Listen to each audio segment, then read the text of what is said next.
Hi, I'm Emily Mallory of Emily's Papercrafts. Thanks so much for joining me today as we continue our series on creating our own nativity set. Today, we get to create our stable. Let's get started. For our stable, we will be doing something slightly different from quilling in the traditional sense. We will be actually weaving the paper to create the top of our stable. If you really get into this, you could do the entire backside, but I will leave that for you to decide how over the top you want to get.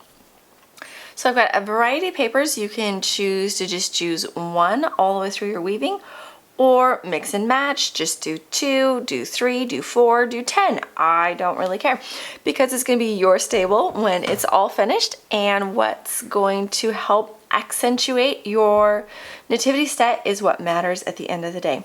So I'm just going to pick 2, and I kind of like the way those 2 balance each other off, provide a little bit of visual variety.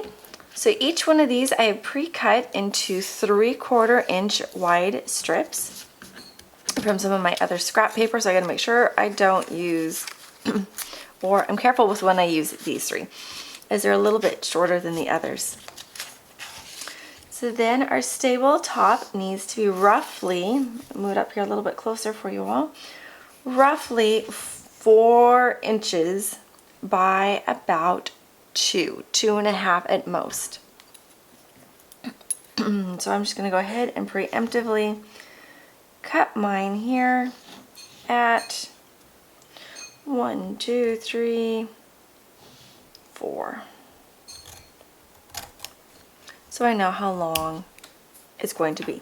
However, before I cut all of them to that length, I'm going to lay out my other piece that I want to be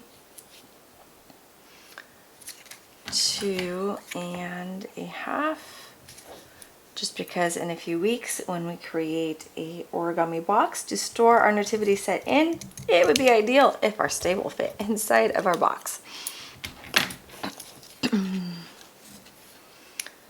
So then, just to get us started here on our weaving, we're going to put a bunch of glue. Well, I shouldn't say a bunch. We are going to cover this area with glue.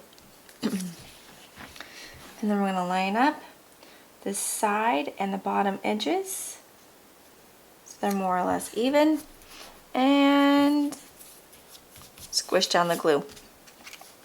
The next one is going to go on the back side or on the bottom. So these I don't care quite so much if they don't go all the way to the edge, because sometimes they like to wiggle around on me. So then some more glue.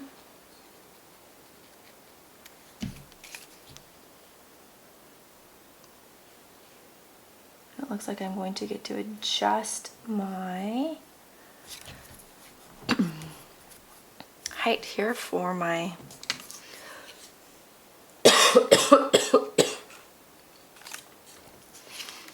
for my stable. So it's actually just going to be 3 alternating, which is fine.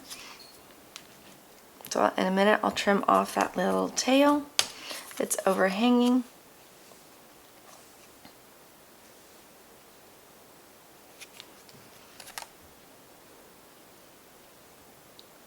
So just making sure that I'm alternating my colors. So I've got my dark brown, my brown stripes, and then another dark brown.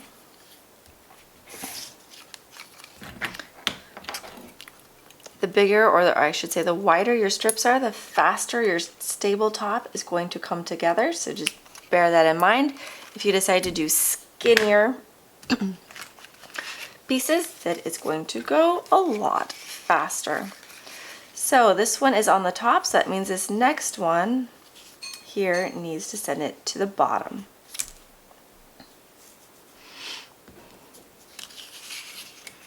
So put some glue probably on the back side of this one. It doesn't really matter if you do it on the other brown or this brown. But for consistency's sake,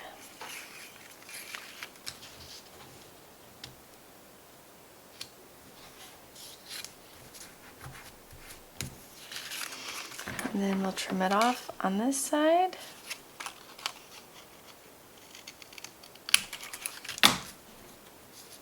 And then put some glue on this back side to hold it down. Okay, now back to a dark brown where I can go back to some of my shorter scraps. This one's going to go on the bottom, so we'll put some glue on the top if you would.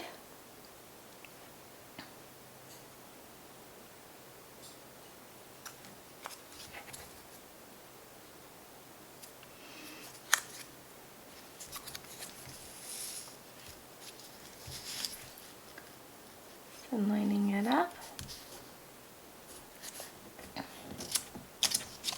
And that's going to go under this one. It's an under, over, under, over. And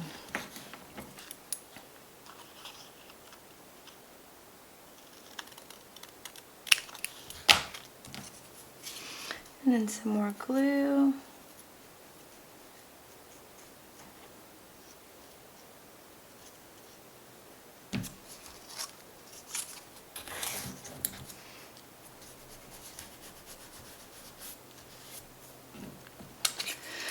It's time for another light brown one.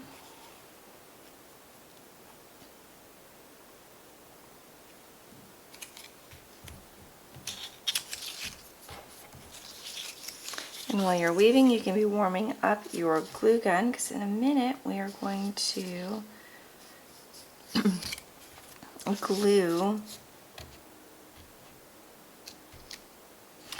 our stable pegs to the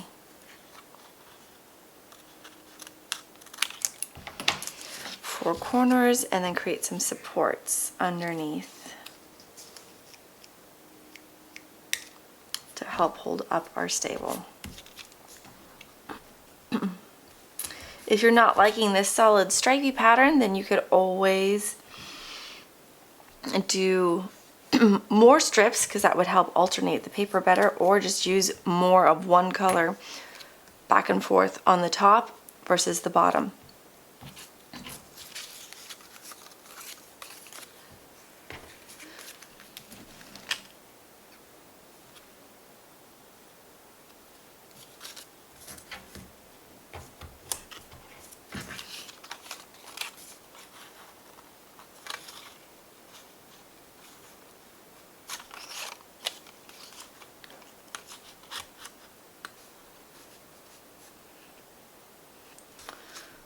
All the way to that edge if possible, not required.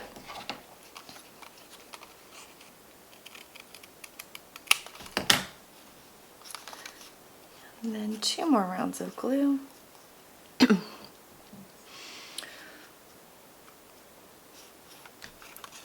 do this one, and then the lighter brown one as well.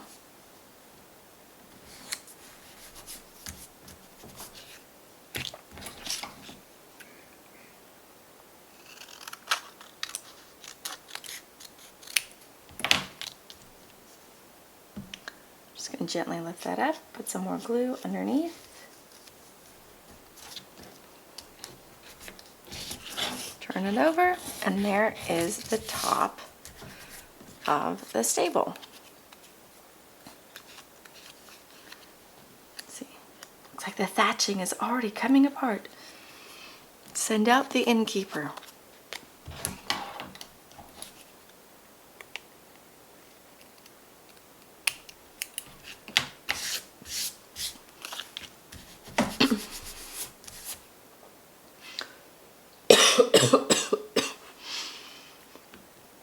I'm going to flip it over to the back side where it's really almost just 2 colors and painfully 2 colors. I'm going to take some 3-inch long dowels that I've already pre-cut and then sanded the edges. And then my good old glue gun. And we're going to make 2 little stacks of glue right there, and put those in it.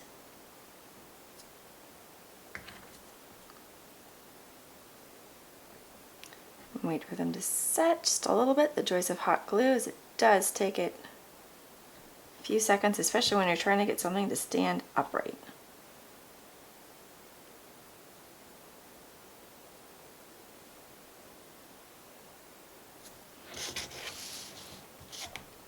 It's okay if they lean over a little bit, because once we get the 4 in place, we'll measure and create some cross.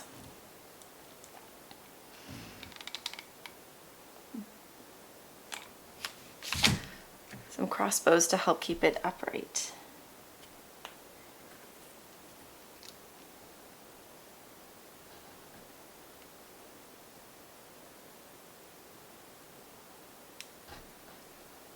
Okay, so then taking out my dowel, it was just a 1/8 of an inch wide dowel.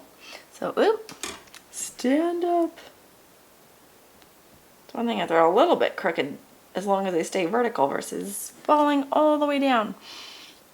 Okay, so obviously you don't want to stick it in the glue quite yet, but make sure you're going to go out far enough, or actually, let's go on the inside.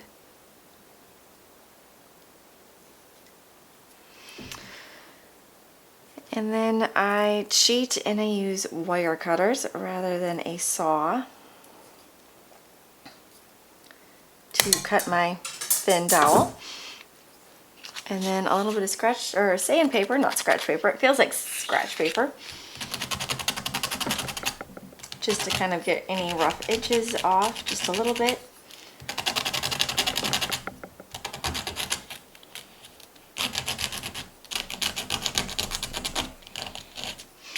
On the cross supports, I don't really care if it's not nice and flat and even. It's more important that it's going to fit. So then I'm going to hold my glue gun up here and melt down some of that glue on both sides.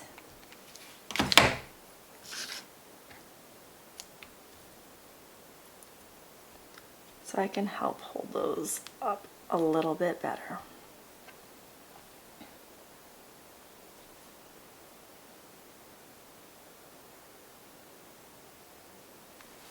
Then I get to go chase my dowel that went flying when I cut my first cross support.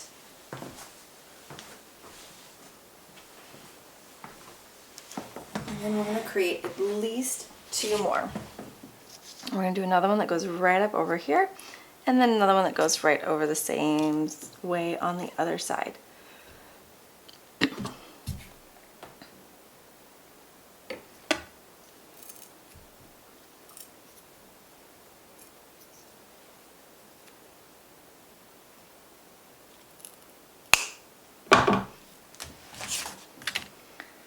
Again, just a little bit of sandpapering.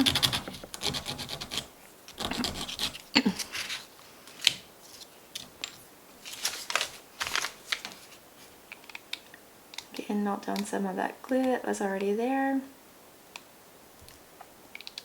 And then right up over the tops of these. You could do more cross supports if you wanted, but I've sometimes found it gets so sort of messy up here on the upside of it that it's just not worth doing tons and tons of cross supports.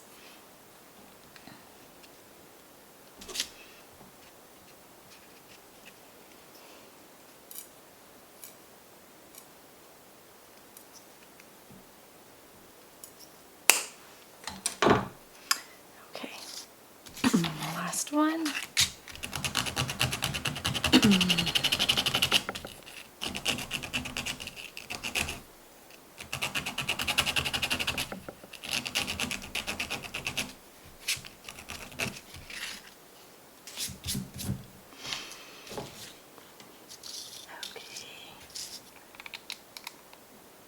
Heat up some of that glue right there.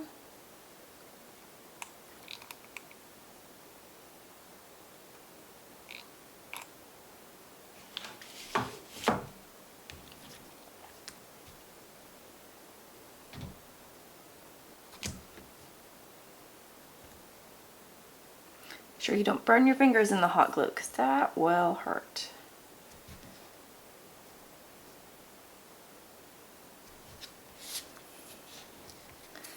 And voila, if you don't like little glue strings, then you're welcome to find all those and pull those off. They're a little bit easier once the hot glue has dried.